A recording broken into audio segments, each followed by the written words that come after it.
ترین محترم سامعین، جنگ احد کے ذریعے صحابہ کرام کو کیا پیغامات ملے اور ہم مسلمانوں کو جنگ احد سے کیا دروس ملتے ہیں، کیا نصیحتیں ملتی ہیں، آئیے آج کی اس ملاقات میں جاننے کی کوشش کرتے ہیں۔ سب سے پہلا پیغام اور سب سے پہلا میسج یہ ہے کہ اگر مسلمان اللہ رب العالمین کے رسول صلی اللہ علیہ وسلم کی نافرمانی کریں گے، ان کے حکم کے خلاف کوئی کام کریں گے اور ان کے راستے کو چھوڑ کر کے کوئی اور راستہ اختیار کریں گے، تو اللہ رب العالمین ایسے مسلمانوں کو اور ایسے لوگوں کو ذلیل و رسوا کر کے رکھ دیں گے۔ ایسے لوگوں پر آفتیں آئیں گی، پریشانیاں آئیں گی۔ اللہ رب العالمین نے جنگ احد میں مسلمانوں نے ایک غلطی کی، 50 تیر اندازوں نے نبی صلی اللہ علیہ وسلم کے حکم کے برخلاف عمل کیا۔ نتیجہ یہ ہوا کہ مسلمان وہ جیتی ہوئی بازی ہار گئے۔ اللہ نے سورۃ النور کی ایک آیت کے اندر اسی لیے یہ میسج دیا، فَلْيَحْذَرِ الَّذِينَ يُخَالِفُونَ عَنْ أَمْرِهِ أَن تُصِيبَهُمْ فِتْنَةٌ أَوْ يُصِيبَهُمْ عَذَابٌ أَلِيمٌ۔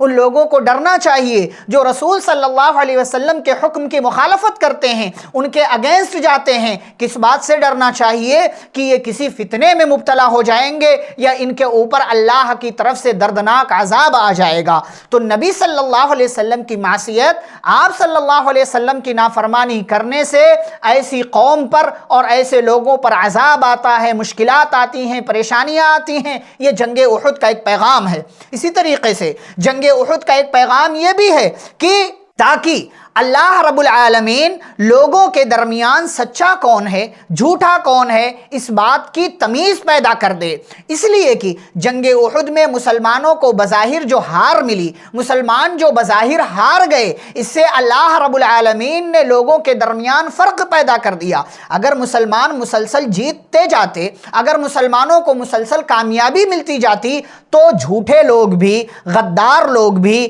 منافق لوگ بھی اور برے لوگ بھی مسلمانوں کی صف میں بظاہر شامل ہو جاتے۔ سچا کون ہے، جھوٹا کون ہے، تمیز نہیں ہو پاتی۔ جنگ احد کے ذریعے اللہ رب العالمین نے مسلمانوں کو بظاہر ایک ہار دے کر کے یہ میسج دے دیا اور یہ فرق پیدا کر دیا کہ کبھی کبھی ان لوگوں کی بھی ہار ہوتی ہے کہ جو اللہ پر ایمان رکھتے ہیں۔ اس لیے بظاہر ہار سے ملنے والی شکست سے ہم اور آپ کو پیچھے نہیں ہٹنا چاہیے، بلکہ اللہ رب العالمین کی مدد کا انتظار کرنا چاہیے۔ اس لیے کہ اللہ سچا اور جھوٹا کون ہے اس کی تمیز پیدا کرتے ہیں۔ وَلَقَدْ فَتَنَّ الَّذِينَ مِن قَبْلِهِمْ فَلَيَعْلَمَنَّ اللَّهُ الَّذِينَ صَدَقُوا وَلَيَعْلَمَنَّ الْكَاذِبِينَ۔ اللہ ایسے حالات اس لیے پیدا کرتا ہے تاکہ یہ معلوم ہو جائے سچا کون ہے، جھوٹا کون ہے، ساتھ دینے والا کون ہے اور ساتھ چھوڑ کر کے بھاگ جانے والا کون ہے۔ ایک تیسرا پیغام،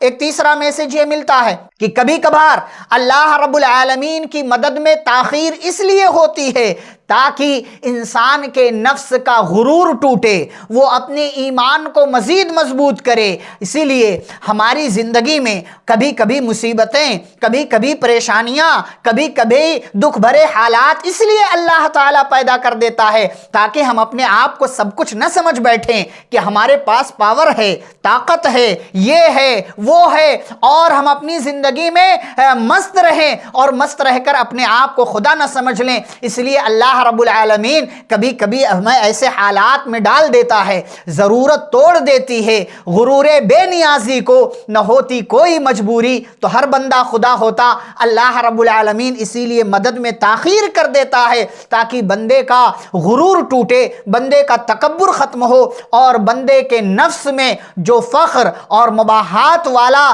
شائبہ پیدا ہو چکا ہے وہ اس کی زندگی سے ختم ہو جائے۔ ایسے ہی اللہ رب العالمین نے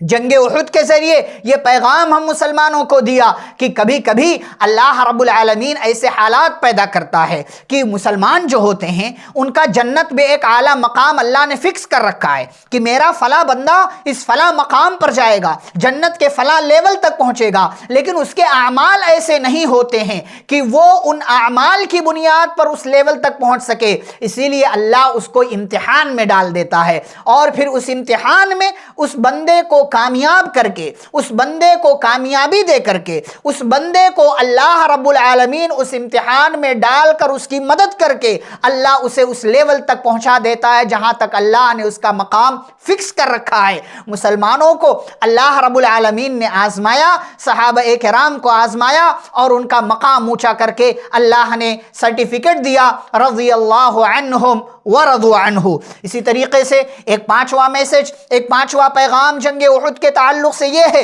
کہ اللہ رب العالمین کبھی ایسے حالات پیدا کر دیتا ہے تاکہ انبیاء کے بعد جو اولیاء ہیں ان کا مقام بہت اونچا ہے، اور اولیاء میں شہداء جو ہیں ان کا مقام سب سے اعلیٰ درجے کا ہے، تو اللہ ایسے حالات پیدا کر دیتا ہے تاکہ میرے اولیاء کو شہادت کا درجہ مل جائے، یہ شہید ہو جائیں میرے راستے میں اور میں انہیں شہادت کے مقام پر فائز کر دوں۔ 70 صحابہ کرام شہید ہوئے جنگ احد کے میدان میں یا جنگ احد کی لڑائی میں، اور اللہ نے ان کو اپنے راستے میں اس طریقے سے ڈال کر کے شہادت کے مقام پر فائز کر کے انہیں ہمیشہ ہمیشہ کے لیے کامیاب کر دیا۔ اور ایک آخری میسج، ایک آخری پیغام یہ ہے جنگ احد کے تعلق سے کہ کبھی کبھی اللہ تعالی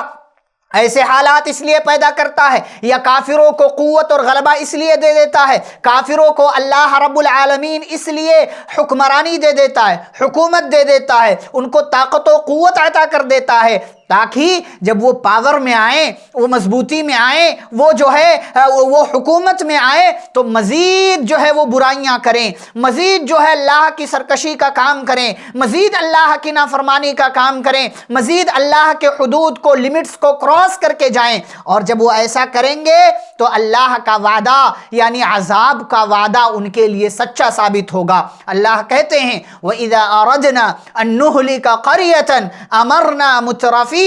فَفَسَقُوا فِيهَا فَحَقَّ عَلَيْهَا الْقَوْلُ فَدَمَّرْنَاهَا تَدْمِيرًا کہ جب ہم کسی بستی کو، کسی قوم کو ہلاک کرنا چاہتے ہیں تو وہاں کے جو خوشحال لوگ ہوتے ہیں، مضبوط لوگ ہوتے ہیں، طاقت و قوت والے لوگ ہوتے ہیں، ہم ان کے دل میں ایسی باتیں ڈال دیتے ہیں، ان کے لیے ایسے حالات پیدا کر دیتے ہیں کہ وہ پھر گناہ پر گناہ کا کام کرتے ہیں، اور پھر ان کے اوپر ہماری بات سچ ثابت ہوتی ہے، اور پھر ہم ایسے لوگوں کو سزا کے طور پر چورا چورا اور ریزہ ریزہ کر دیتے ہیں اور ایسے لوگوں کو ہلاک و برباد کر دیتے ہیں۔ جنگ احد میں اللہ نے کافروں کو مسلمانوں پر بظاہر غلبہ دیا، جیت دی، لیکن پھر اس کے بعد اللہ رب العالمین نے انہی کافروں کو ہلاک و برباد کیا اور ان کی زندگی کو تہو بالا کر کے رکھ دیا۔ یہ کچھ پیغامات تھے جو جنگ احد کے حوالے سے